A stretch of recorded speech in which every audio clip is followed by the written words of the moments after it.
Hello and welcome back to my channel. My name is Ali and here I just talk to myself about books, and then someone, maybe you, may or may not watch this at a later date. As you can see, I've got a very needy guest today, but hopefully he will leave us alone to finish the video. Oh, excuse me, you can lay down. Thank you. But yeah, so today I will go over my January TBR. I've been very, very optimistic, and why not? You know, it's the first of the year. Why not try and be, go away. Why not try and be what I want to be for the rest of the year, which is reading lots of good quality books. So let's get started.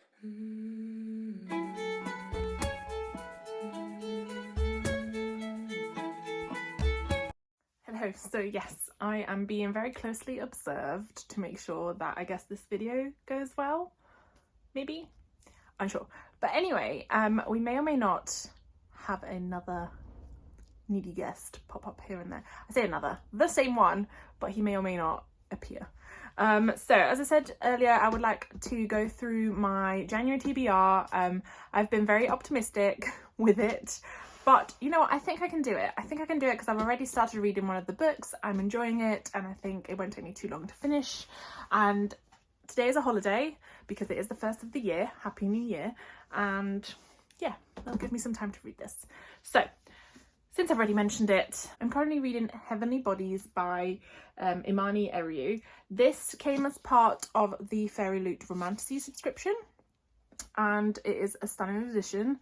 It's literally probably one of my favourite naked hardbacks ever in the whole wide world because it's just beautiful. But yes, I've started reading this. I'm enjoying it so far. I also really like how floppy the pages are on the inside. I don't know, I think it's like, is it the grade of the paper is lower than like most hardbacks. So it's got the same kind of quality as a floppy paperback. And it just flops. I like it. I'm enjoying it. It's making it easier to read. But yes, so I'm reading this. This is, as I said, a romantasy. It follows, it's kind of like set in like celestial bodies type situation, and there's like the different stars are gods. It follows a girl who has now become the queen of her court, I guess we call it. Which is kind of a bit like the Night Court, but essentially it's like, you know, a court of shadows. And she is kidnapped and taken to the Day Court, so the kind of court of Helios, which is like where the sun and stuff is. And she is made to basically make a choice between being unalived or becoming a weapon for the king of the Helios court to help destroy the gods. And without really much choice, she obviously makes the latter, and she is being trained by the sun, who has a lot of powers, but they're kind of like the opposite of the powers that she has. And yeah, I'm really enjoying this so far. As I said, I don't know why this is so popular. There are just 2 special editions of this in Waterstones, and it's only just come out. I'm pretty sure it's like a debut novel, but at the moment I'm enjoying it. It's good. This might be one of the ones I actually really enjoy from the Romantasy subscription. So this might end up being maybe my favourite from that subscription. We'll see. I'm only like 10% in, so maybe I'm getting ahead of myself. But it's definitely the prettiest version so far. Next, we have Hamajang Luck, which is the book that came as part of the December Illumicrate subscription. I always try and read the books I receive the month prior. So because these were December's books, I'm trying to read them in January. And yeah, this one I think is like, the author is Hawaiian, and I think Hamajan Luck is maybe like an Hawaiian phrase. But this is essentially kind of like a cyberpunky sci-fi type heist. And I think it follows a girl who has, well, not a girl, a woman who has spent like the last decade in jail, or like a space jail.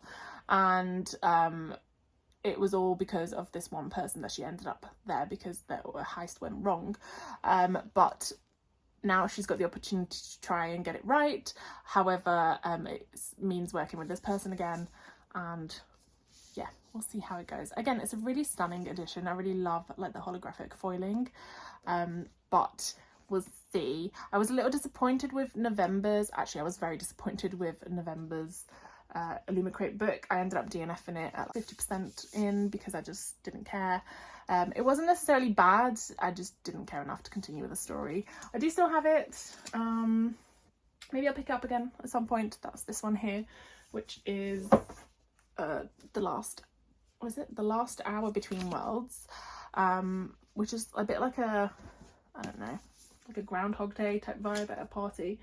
But yeah, I didn't really like the main character and I thought the story was a bit boring, so, but we're keeping it just in case. I maybe want to go back to it, or else I'll see.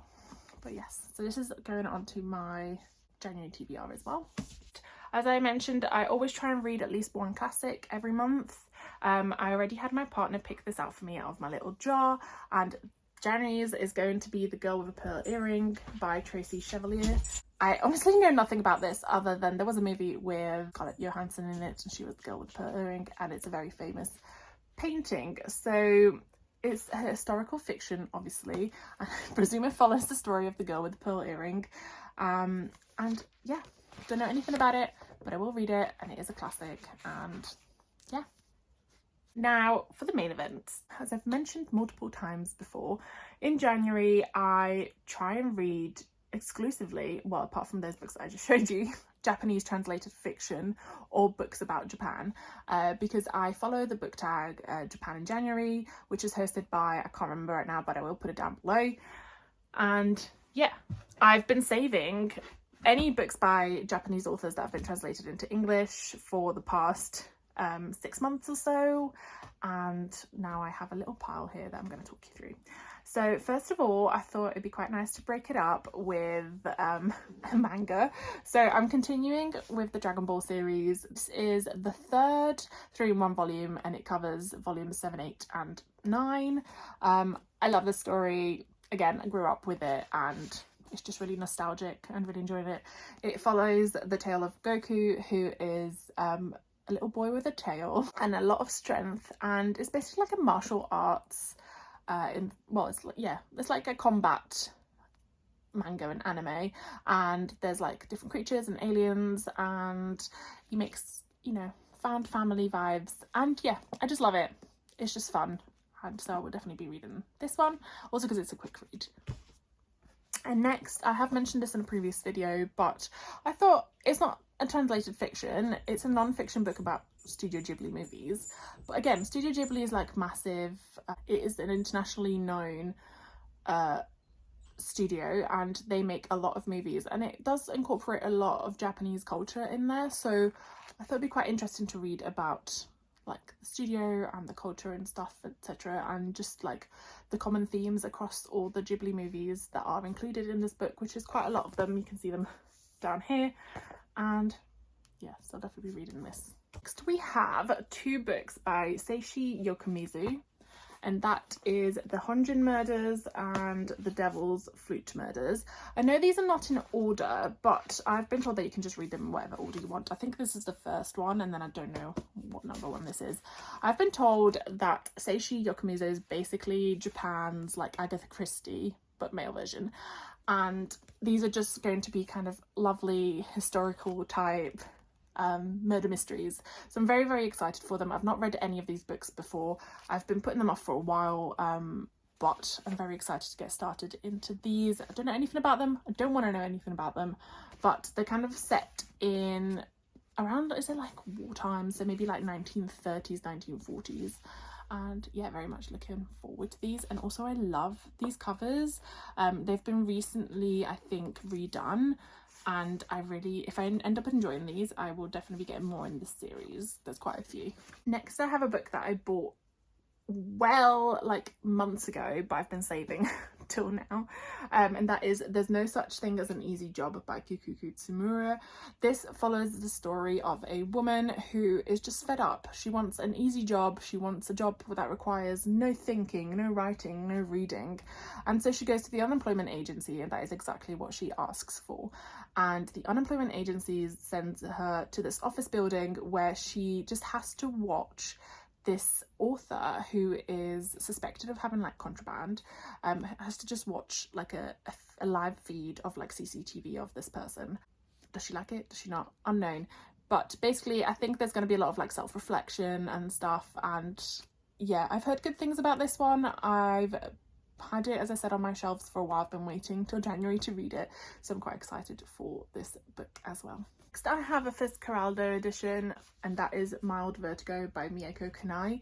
As I've said before, I really wanting to get more into these Fitzcarraldo editions. One, I just love how simple they are, and also they do a lot of different translated fictions from all over the world, and I think it'll be a really good way to kind of read from different authors that otherwise I wouldn't get the opportunity to read from. So this one, as you can see, is Japanese author, and it's based in Tokyo, so it follows the tale of a woman who lives in Tokyo with her husband and 2 sons. Kind of the mundane, like it follows kind of like the mundanity of like the daily life and daily tasks and stuff, and basically how then that makes her reflect about who she is and what her life means. I think hopefully it'll be quite good. It's mentioned that it's kind of similar to Elena Ferrante's book, So That Is My Brilliant Friend, and I've really loved that. So even if it's not necessarily a story that has like a lot of action or like plot points, I do sometimes quite enjoy the kind of day in the life type vibe where it kind of follows someone over like their life, and even if like there's no major events. So yeah, hopefully this one will be quite good. Then last of the Japanese books I have, at least for now, is Before We Say Goodbye by Toshikazu Kawaguchi. I have no idea how many there are now in this series. I think this is the 4th one. I've already read the first 3, loved them. They're very formulaic, very similar to one another. I don't care. They're super cozy, they are lovely, I always well up. This basically follows the tale of a magical cafe where you can go and drink coffee, and that coffee will like either transport you back in time or forward in time to visit someone that you're wanting to visit, as long as they have also visited the cafe before. The other rule is that you can't stay longer than it takes for the coffee to get cold, otherwise you essentially become like a ghost or something. I can't remember. And also you can't change the future or the past. But yes, so this is the 4th installment. I think there's like 6 or 7 now, but I'm collecting them in the paperback versions because I need them all to match now.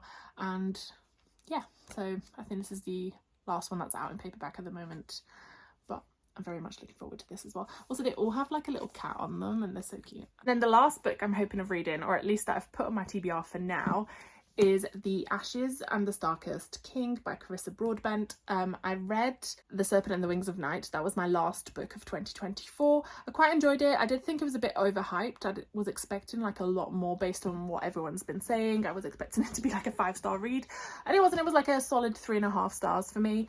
I did like it. It's kind of like a vampire Hunger Games, but yeah, I wasn't like as enthralled with it as loads of other people seem to be. However, I did like it. I liked the world, I liked the characters, so I definitely want to try and finish off the duology in January and then maybe move on to some of the novellas. I do also have the Daughter of No Worlds series to read at some point this year, and I've heard really, really good things about that one, so I'm hoping it's not the same case as this where it's kind of overhyped, but I shall see. And yes, so I will be adding this to my TBR as well. And then we'll see. I might end up hopefully reading a few more books, but we'll just see how it goes and where the month takes me. So yes, this is my January TBR. If you enjoyed this video, pop a like. If you want to see more, subscribe, and see you soon.